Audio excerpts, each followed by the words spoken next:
Hey everybody, I'm Katie and this is Lacy, and together we are Budget Bitch. Okay, today we're going to talk about budgets.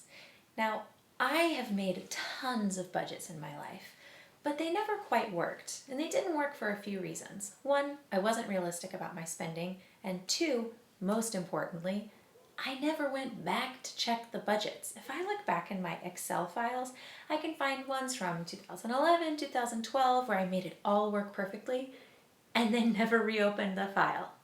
So I want to start by just giving you a few tips if you're getting started on budgeting for real. The first tip is budgets take time. I'm not saying like an hour sit down. I'm saying a week or 3 weeks or a month. You're going to sit down, you're going to do your budget, you're going to think, I nailed it. I thought of everything, it's all done. And then you're going to be in the shower and you go, oh, I forgot about that one charity that I donate to. Or, man, my renter's insurance comes out every 3 months or whatever. There are going to be expenses that you forget. And so don't try and get it done in one sitting. Give yourself the grace and the time to just come back to it. If you're starting out, I might even take a whole month to create next month's budget. If you're in a place where you desperately need to get things in order, great, do it in an hour. But then give yourself some time to adjust it when you remember those other expenses or that other income that you forgot about. Number 2 is a budget only works if you revisit it. So commit to not only making the budget, but having a time that you come back and reconcile that budget. That means you have to have a little come to Jesus about all the money you spent and whether or not it fell into the right categories. It's not the end of the world if it didn't fall into the right categories as long as it balances out, right? And maybe that just means an adjustment for next month's budget.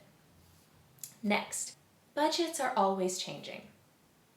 Now, you might sit down and make a budget for this month and want it to be exactly the same every month. But it's probably not realistic. For most people's situations, you're going to have changes of income, you're going to have changes of expenses. Some of that can be managed with sinking funds. Sometimes, though, it just means you have to account for different things each month. For me, this is particularly true with income. My income changes quite a lot from month to month, and I have certain increases in income that I can count on in certain months of the year that I need to anticipate to make sure that I'm using that money and not just spending it without realizing. Lastly, if you're building your budget for the first time, take a good look at the last year or maybe 2 years of your calendar and your bank statements or the internet. The calendar thing is really great because you'll find that there are probably events in your life that cause extra money to be spent or money to be saved. I'll give you an example from my life. I go on a work trip most Octobers, not in 2020, but most Octobers I go on a 2-week work trip. And during that work trip, I eat pretty much all of my meals out. You'd think that would mean that my spending in the eating out category would be way higher, right? But I get a per diem. And that per diem not only covers my eating out, but because I try to save as much as I can on that, it also usually covers my dog sitting fees while I'm gone.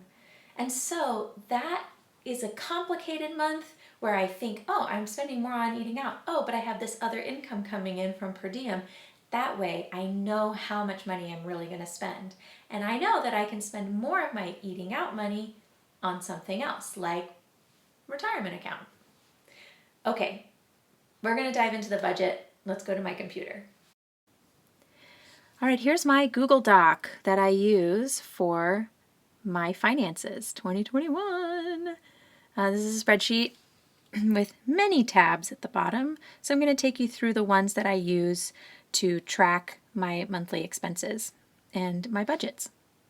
The first one is monthly schedules, and you can see here I have my January spending schedule.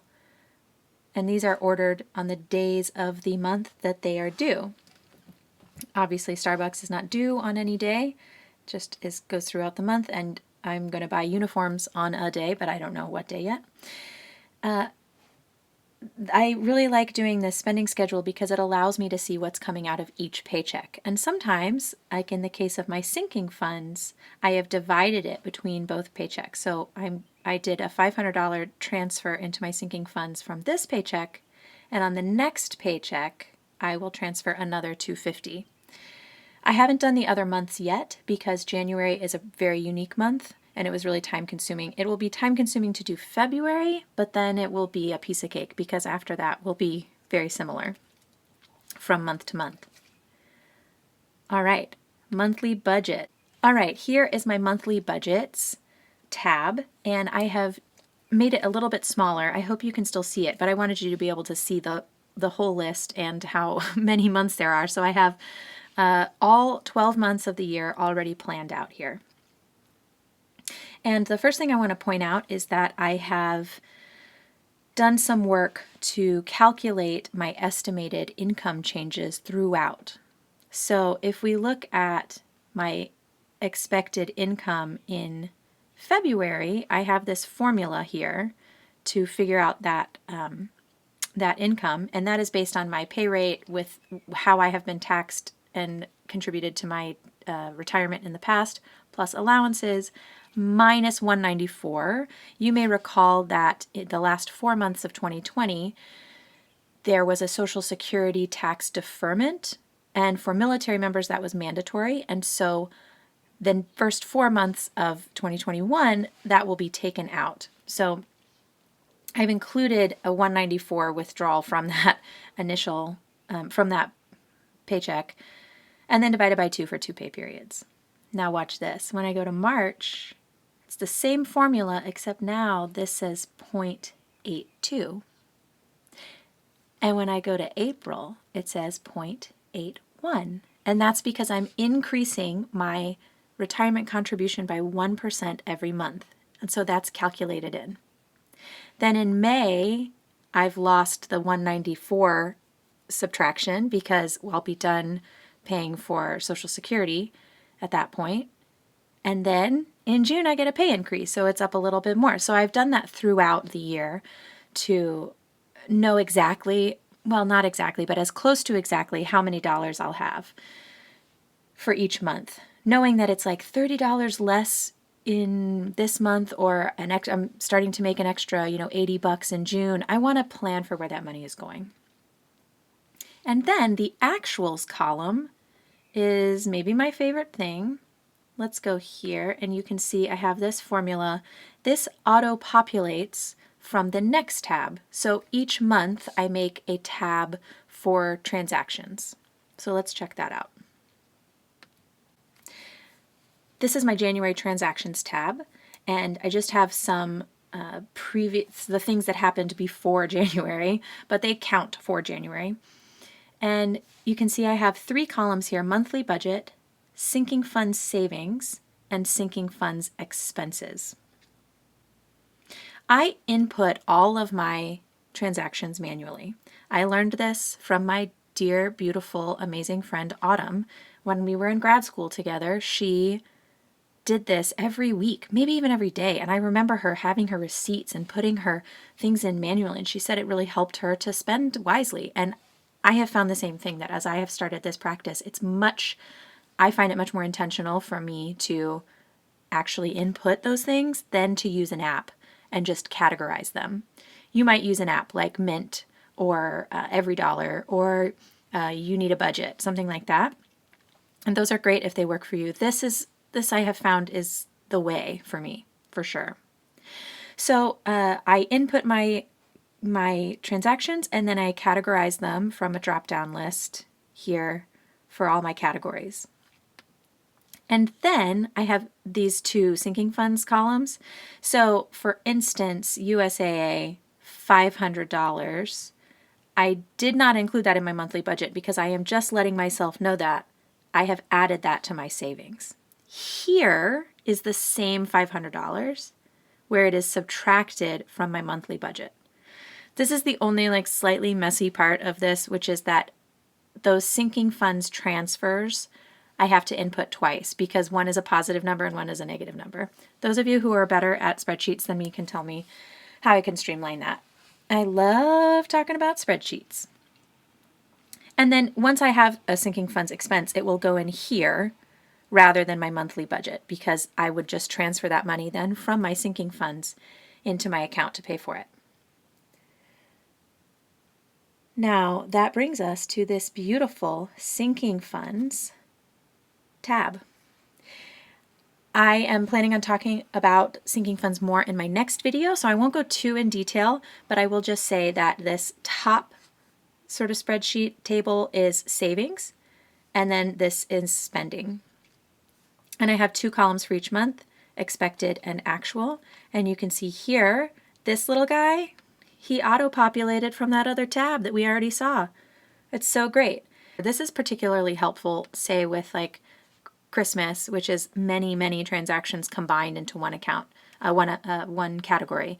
That will automatically calculate and autofill into that December actuals spot. So I can keep track of it that way.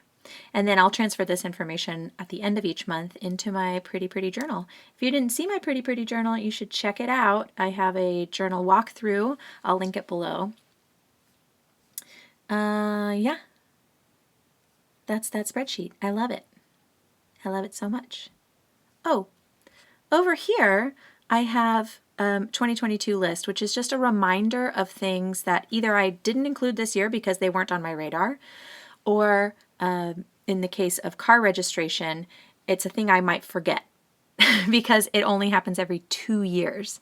And I would like to, if I'm going to renew my car in January, then I need to renew it in 2 years in January. I would like that to be on my 22 sinking funds savings so that in January of 23 I've already got that cash.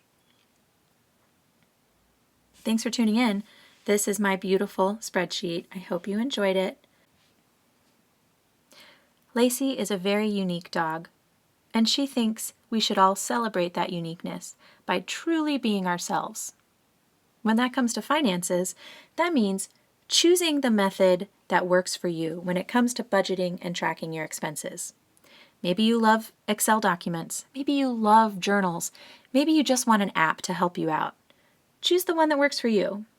Even if you see somebody else doing a really cool version, it might not be the right one for you. If you're not sure which one to choose, pick one with your best guess and stick with it for several months so you know whether or not you like it and if it's working for you, and then adjust if necessary. You can always combine systems, use an Excel spreadsheet and a journal if that's helpful for you.